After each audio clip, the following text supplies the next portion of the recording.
10, this is Houston. At the present time, we're getting good TV, but no downlink voice right now. Stand by.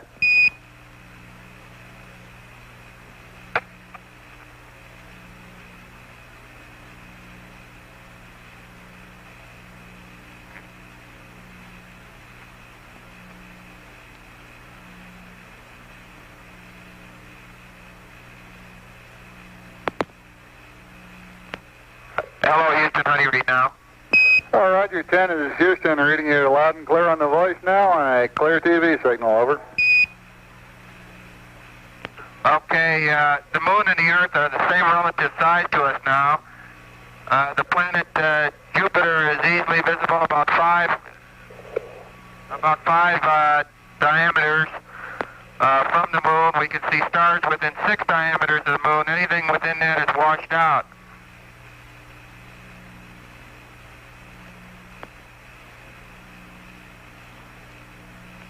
The Mare areas are very easily visible. The Sea of Fertility, the Sea of Tranquility, where the basic landing sites are, Sea of Serenity, are the 2 large Mare areas to the center bottom right of your screen as you approach the terminator.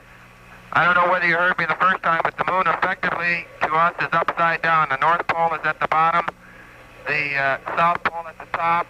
The east is the most rounded area to the left, and the west goes towards the terminator. We're actually pointing in the heavens towards the southern stars. Houston, Roger. The moon with the naked eye and through our binocular, we can still see very vividly some of the most important landmarks. We can see Apollo Ridge, which we crossed over and used as a basic IP for our approach to landing site 2. We can see some of the smaller craters that surround our landing site area are clearly visible to us yet at this time. And I might add that the moon from this position is quite an awesome sight. I hope that this picture has given you the detail, the resolution that we see with the naked eye here. Roger, we're getting very good resolution on the black and white monitor here at the console. And I guess we all wish we could be up there with you looking at it firsthand. Well, Jack, you and the folks that are seeing us are watching us leave the moon, and we're moving away, as you see this picture, Bruce, at about 3,500 miles per hour. So if the picture looks like it's getting smaller slowly, it really is. Roger, James. Let me take you over, Bruce, to show you the Earth from Tom's window.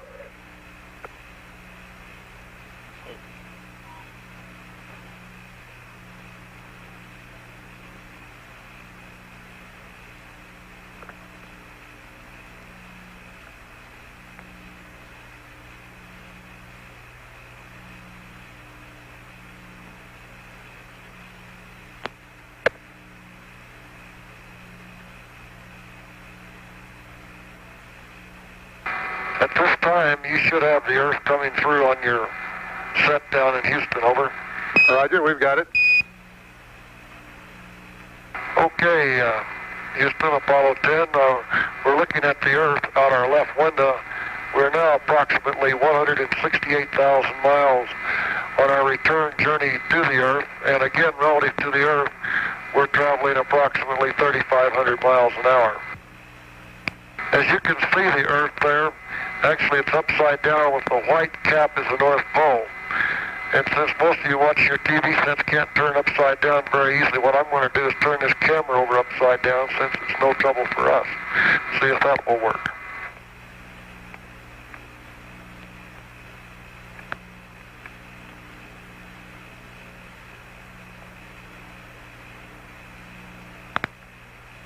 Okay, there we go. It's pretty easy for us to go upside down and right side up. As far as attitude, it makes very little difference except for a maneuver. And so, requiring all of you people to stand on your head to recognize the great state of California out there, I'll just turn this upside down in my hand. As we look out there, we can see the Terminator. It has definitely crossed over into the Arizona area, and Baja California is barely discernible. You may not be able to see it due to the cloud cover. Also, it looks like we have some clouds all the way up to Los Angeles. May even be smoggy out there today. Up towards Seattle, Washington, looks like some cloud cover. And the North Pole still has that same complete coverage as northern Canada over into Russia. The same cloud coverage that we have observed all the way on our trip out from Cape Kennedy starting last Sunday. It's a very beautiful, beautiful view as we start our return visit journey there to the Earth. And we do have a great attitude for seeing it all the time as we slowly rotate going back home to the Earth. We'll have the Earth out one window and then the moon out the other, and later on the sun. At this time, again, you can see that the majority of the features are strictly clouds. The blue you see down near the bottom of your screen there is the lower South Pacific Ocean down towards the Galapagos Islands. How's your picture, Houston? Over. Coming in beautifully, Tom. Roger. A good relative size for both the Earth and the Moon. Tom mentioned one. Another one might be if you took a nickel and held it about 18 inches from your eyeball. That's what the size of the Earth, the diameter of the Earth, and the diameter of the Moon appear to us at the present time. Roger, understand this tennis ball at arm's length?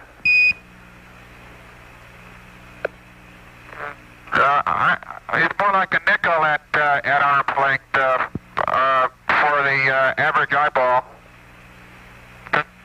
Roger. The tennis ball is good size, just looking at it at a distance, but in a correlation it would be to that. And Houston, how's the color coming through?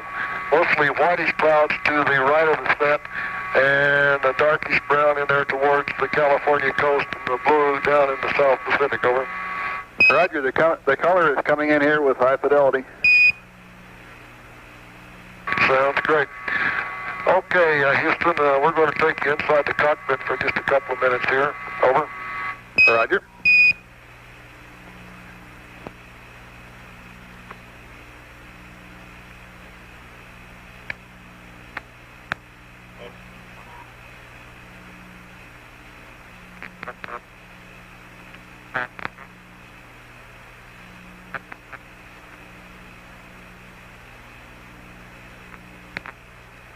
Okay, we got the interior scene. Looks like you're looking at the dosimeter, or the radiometer there.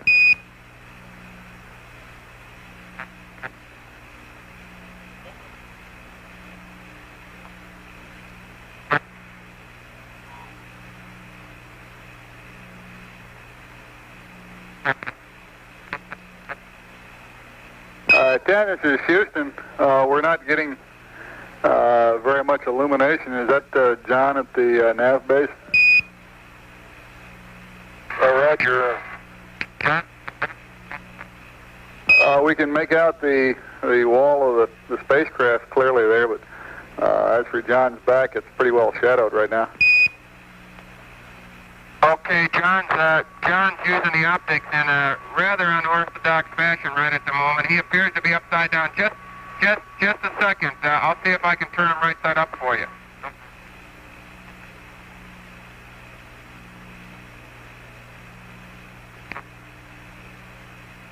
Okay, now we have John right side up, but the spacecraft is upside down. We've still got a problem here. Stand by.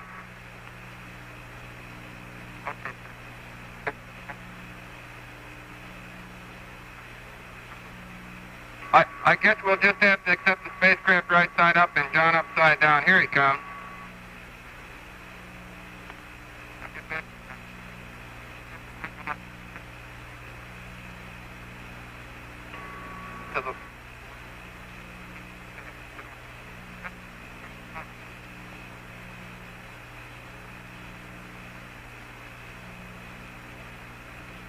Okay, that's a lot better. That's what the average space navigator looks like after 543 marks. You can observe the patch over one eye to help him adapt.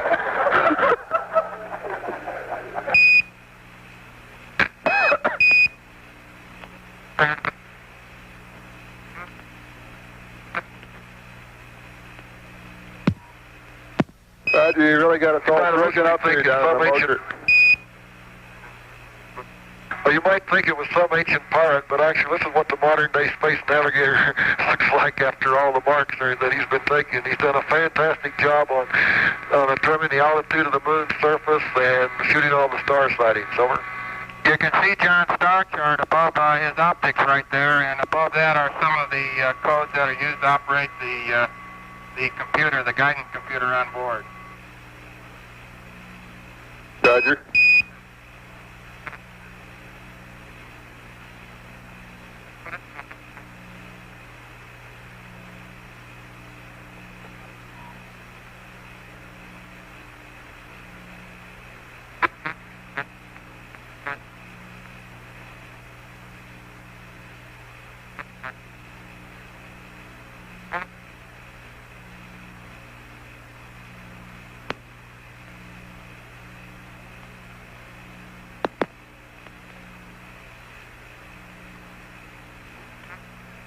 Okay, this is what happens to the optics in zero gravity.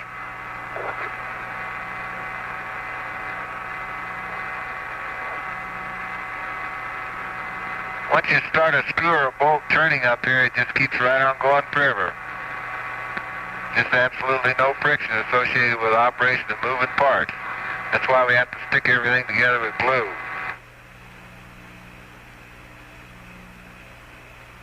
And since they've been rotating like this, I've lost both of them at least once. And you don't think it's hard for a one-eyed guy to find something like this when it's running around the cockpit. You're not with it.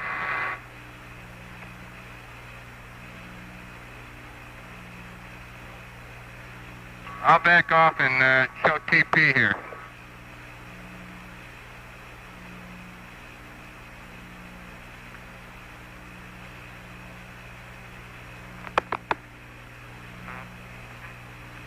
Okay, we've got Tom on the screen now.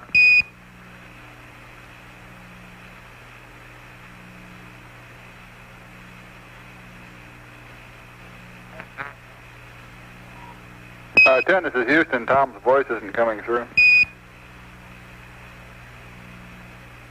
As you can see, all of us have grown a little bit of a beard in the 6 days since we left Cape Kennedy.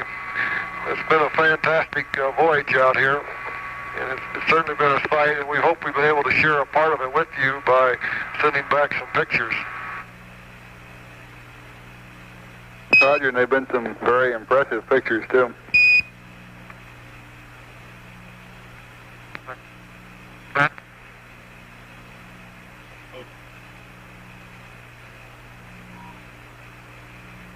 Again, just like we showed you one time before, once you're in zero gravity and you're adapted to it, it makes no difference whether you're right side up or upside down. And we have been floating all over the cockpit, doing chores, making attitude maneuvers, shooting stars, as you can see John there.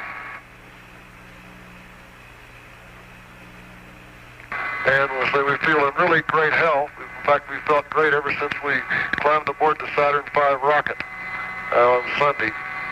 And we're certainly looking forward to return to the Earth, and I think we'll be about as healthy when we return as when we left. Over. Roger. Here you see a pair of our scissors that we opened the food with, just slowly floating.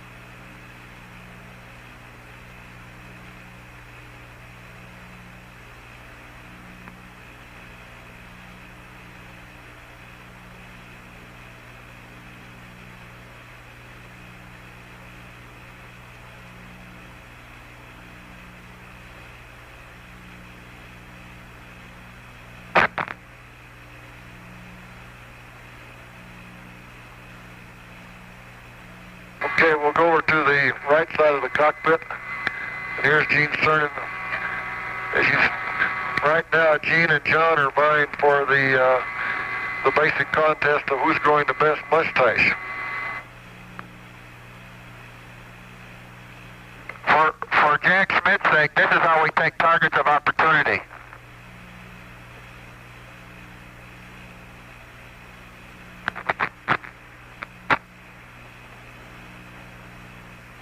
This has been a great trip so far. We worked hard, but it's been very challenging and very rewarding to us as a team here, and I hope to our team down there, because we couldn't be where we are if it wasn't for all you guys down there, and we really appreciate it. All right, Lieutenant, I'll pass it on to everyone here in the Mocha on the other shifts. And I guess it goes without saying that we admire the fine performance that you all have turned in up there.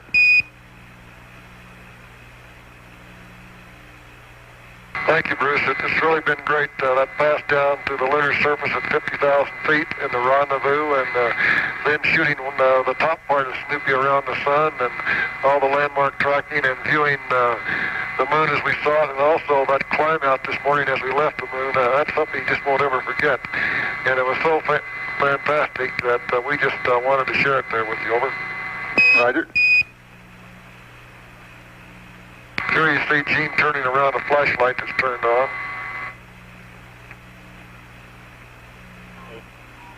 Now, one thing we use in the spacecraft, because we do have the bottom of zero G, is some material called Velcro, and here you'll see Gene putting a light on one of the knobs, and John is also putting a pencil there. In fact, with just one small piece, he can hold this whole camera that we have. It's only less than 1 inch square, but yet it has the cohesive force to hold the desired object to the surface.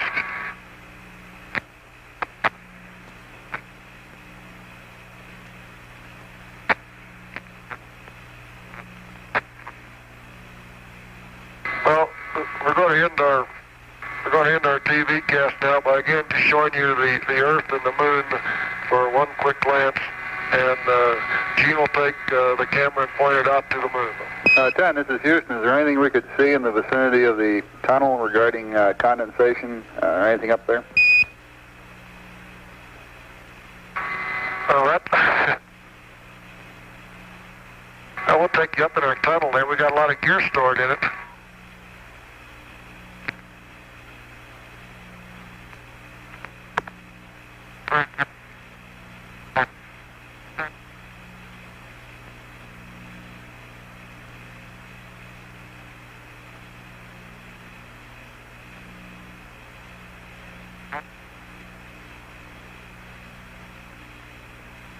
Looks like Snoopy up there to me.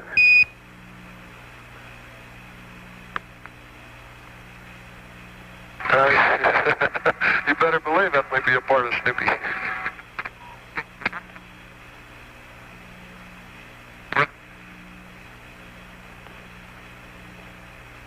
Okay, you're looking at the edge of the hatch. There's the hatch handle right there. The basic mechanism of a hatch handle mechanism that opens. Now, if you can see it, there's condensation all over there. It's all wet, and right up there under the tunnel vent lights around the seal is drops of water and condense it out.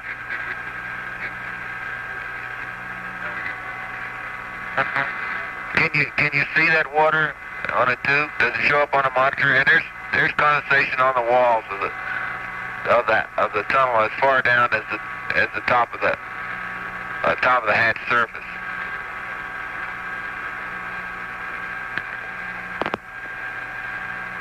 But there's very little electrical wiring in the tunnel, so we're not really worried about that. Roger, we can't make out much in the way of water. We can see a little bit of glistening occasionally. That's about the size of it. That's it. That's it.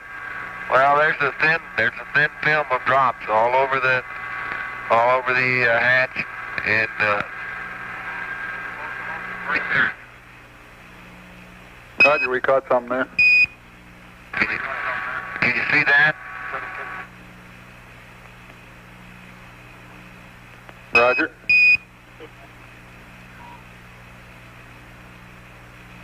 That's the same type of film that's all over the hatch and the tunnel walls. So a lot on the hatch, on a pressure equalization valve. Look at it right there. Roger. Bright shiny spots are water. And like I said before this morning, it's 20 degrees cooler in the tunnel. Very nice up there.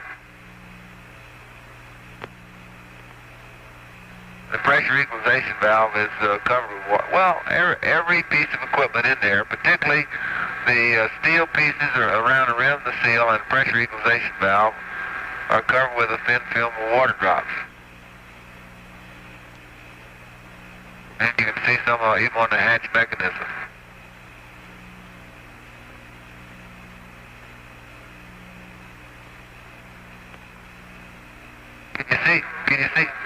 Can you see the alignment errors? Yes, that's that you used to align the hatch with? Right, the alignment arrow comes through nicely. In fact, we could read, I guess it was gearbox disconnect a few minutes ago. Roger. This hatch weighs about 80 pounds, or a little better. And in 1G, and in that, with the a man, it has very great difficulty positioning this thing and installing it and locking it by himself. And zero gravity, it's extremely easy to manipulate and operate, and it was even easy to wrestle it by these hoses the other day, which we had to take it out, put it in 2 or 3 times while we were checking out the lunar module, which was attached just above this hatch. But it was a piece of cake to haul it in and out. Reports like that are good news for our AAP package handling problems.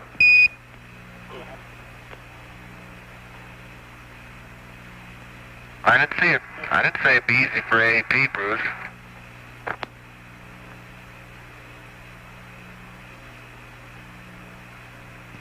I don't believe you can see it, but there's some big drops of water about the size of a quarter right where John's putting his hand up there right now.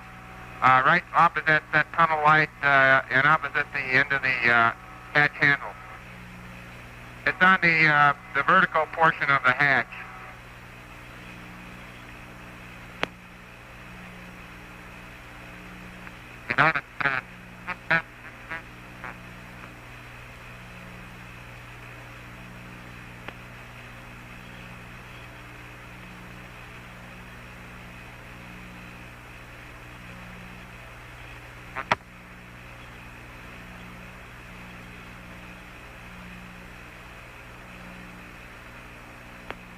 Right now, John has one of our absorbent towels and is mopping up the water around in that area on the hatch handle. Roger.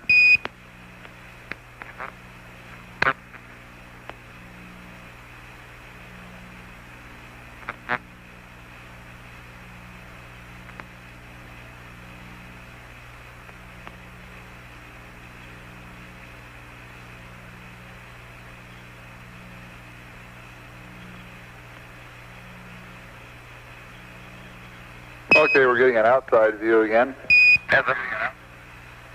Roger, as a matter of fact, I was just up in the tunnel feeling of that. That stuff on the outer hatch seal is not water, it's ice.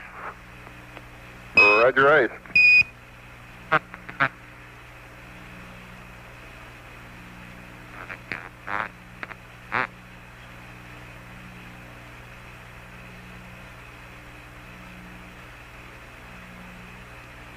Okay, Gene is going to focus in on the moon there. I think he's got it. Over. Roger.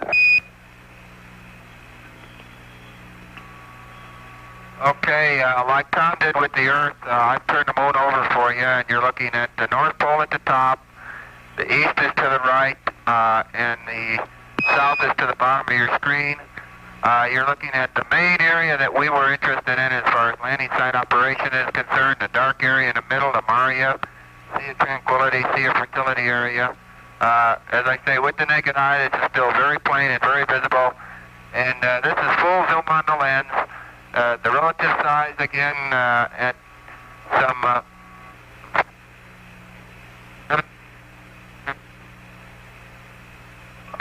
40,000 miles away, both the Earth, from the moon, about 45,000 miles away. Looks like fills up the size of about a nickel at about 18 inches. So with that, we'll leave you Apollo 10 from Tom, John, and Gene saying we're proud to be here. We're proud to represent so many people back there. It's been a pleasure. It's been hard work, but it's been a tremendous challenge, and we're looking forward to completing a successful landing, and thank you all again.